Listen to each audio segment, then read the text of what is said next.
said, we do the holes undersized, so we get to the end of the line, we open the holes up with a, we've got some jigs and some reamers to open them up, and that way we don't have any finish. We get a nice solid metal to wood contact. Use this sucker, press them in. Is that nice the and flat. technical term for that? Yes, it is. Actually, we call them the squeezers up here. So, I'm not sure which one is. Yeah, give them the clamps. And then I've already pre-drilled all the holes in the back of the headstock as well. On the back? Yeah. Yeah. This is the other front.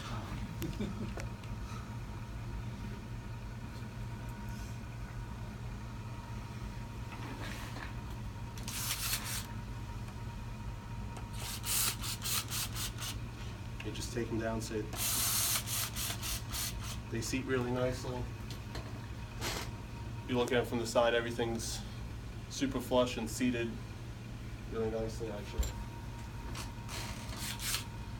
Right here, it's gotta get a little more.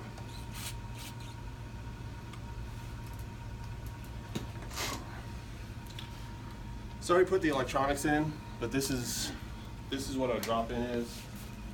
So volume, a tone pot, and then this blade switch, which all the connections let us do the fancy wiring that we have.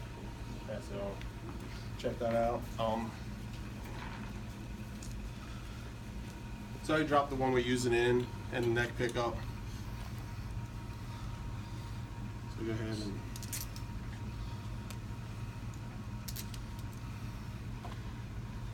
this is one that always frustrates people. I just put the screws in. We have these cool countersinks and these little nubs on the bottom that grip onto the strings.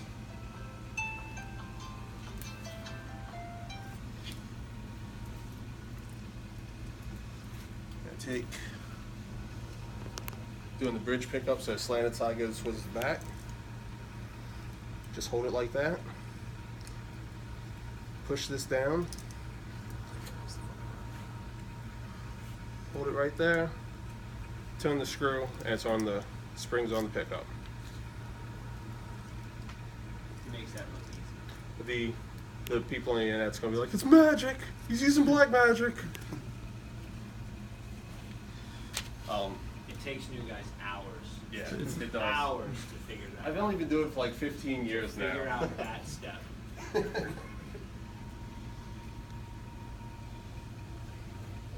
it through the hole.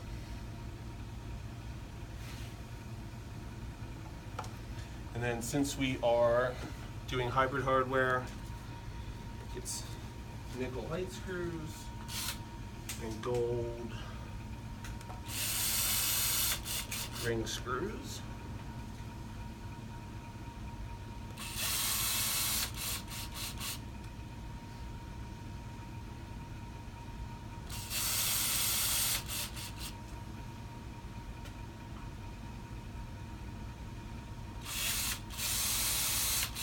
If you guys have any questions, feel free to ask. I can talk and do this. That's what I do all day. Really? Just going to go ahead and put this bridge on. Gen 3 trim? Gen 3 trim. It says has the larger screws. Actually here. There's the old screw versus the new one. You can see it's but actually I have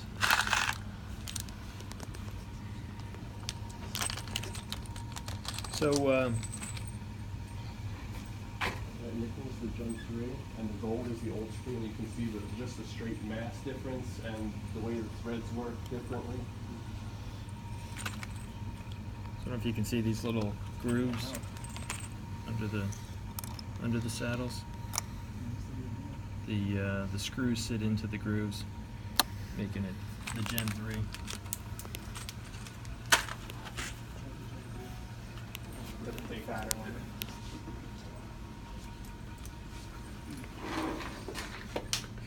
And then one of the most important things about the PRS trim bridges is making sure all 6 of these screws are level. If they're not, you won't play in tune. Like it's pretty much as simple as that.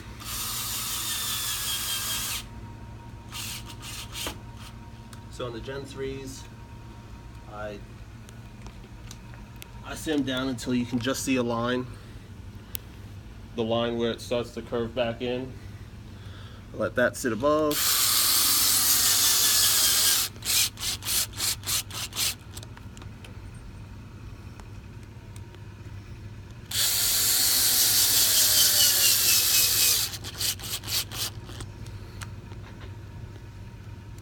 I want to be one of those guys that slaps Great. I'm just trying to be one of those guys that, not try to be one of those guys that hits it with a screwdriver.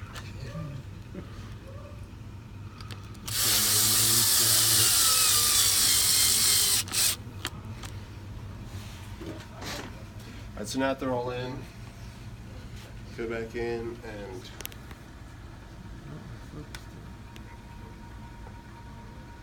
level these out.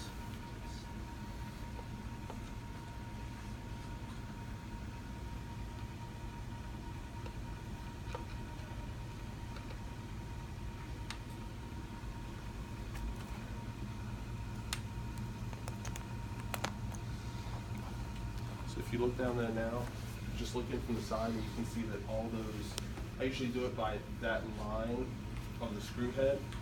You can just see that those are all just dead level down the side.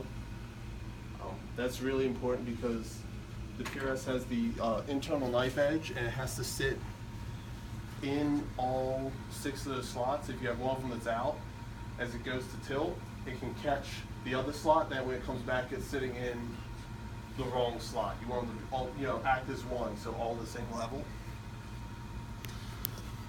And then folded up business card under the bridge to protect the finish. You should do that if you're changing strings. Anytime you take strings off, all you need is a just folded up business. This is a Ken Island tattoo business card. Shout out. I don't have any ink from them. It's not like a real shout out. They just have a cool little devil on their card and it shows through. Alright, so here's the other fun part. Hammers, springs. Our springs don't come out of the block. It's designed that way so that trem down, trem up, no matter what, you never have one slip out of the block. So, seat it in there.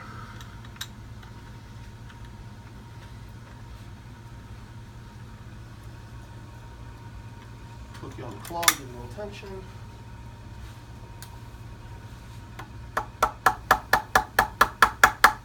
Hammer down flush.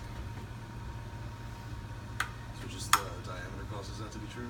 Now it's got a, see a little kink in it? So when it goes in, it's a straight hole. When it goes in, that kink kind of bends around. And You can't slide straight out. yeah, it doesn't slide straight in or out. The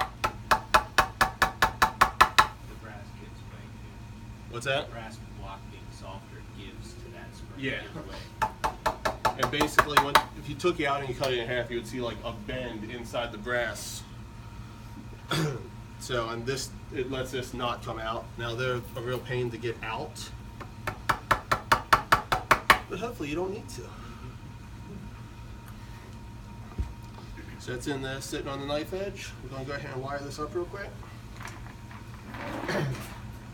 So is are 4 springs always your go-to on that? DGTs come with 5 because they have 11 to 49 on them in standard tuning. Our Floyds also use 5, just due to the tension on the Floyds. But for the most part, 9s, 10s, you can even get away with 4 springs on 11s. Dave likes 5, so we do 5s on the DGTs. Our Pizos have 5. Oh, the P22s do is? Yeah. Yes, they do, don't they? The high, I think it's the higher, the actual Piezo saddle bit kind of makes that saddle higher. So in order for the claw to be in a comparable place, Yeah. 5 spring. You also have that board you have to watch out for on the piezo sitting on the front side of it. I'm going to go ahead and tin these wires real quick.